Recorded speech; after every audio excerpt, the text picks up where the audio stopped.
Today we're coming to you from the American Senior TV studios. We'll be talking about why you don't want to be caught dead with only a will. I'm Kerry Glusovich, and we'll be back after these words.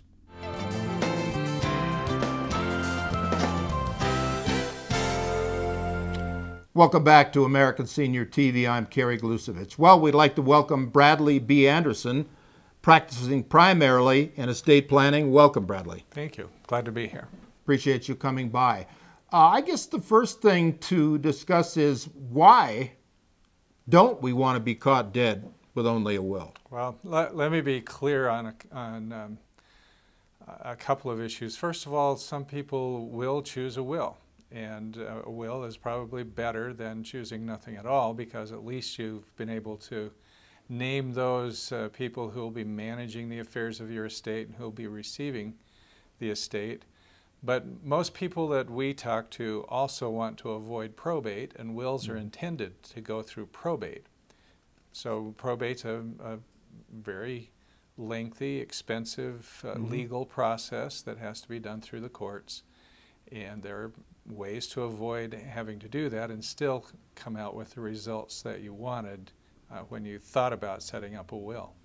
So even though I at least think I've spelled everything out in my will, that's not sufficient.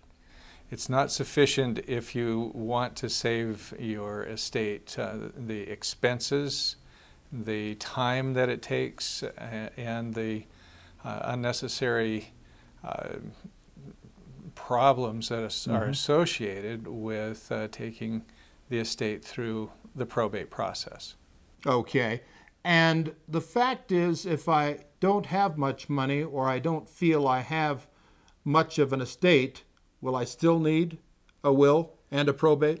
Not having much of an estate is always relative. I've had people with $10 million estates tell me they don't have much of an estate. So I always like to meet with people and kind of help them go through what they own, and many times they're surprised to find that they have as large an estate, as nice an estate as they do. Brad, what about the costs attendant to all of this? Well, that's a very good question, because in our experience, obviously not every living trust is the same as every other living trust, and the same is true for wills. Not every will is the same as every other will, and a lot depends upon the quality of the advisor that you're choosing. There are advisors who are available for even the mere mortals that do outstanding work. We pride ourselves in being there. And so obviously you're going to pay more for the type of quality that you want, and where that ends up, of course, showing up is what happens in the event of death or disability, and how much the family has to go through, both from a financial expense as well as from an emotional expense, and time, the amount of time that it's going to take even to administer a trust estate. Would like to thank Bradley Anderson today for joining us discussing why you don't want to be caught dead with only a will. And we'll be doing a series of shows coming up on the importance of a living trust. Again, thanks, Brad Anderson, for joining the show. Glad to be here. Thank you.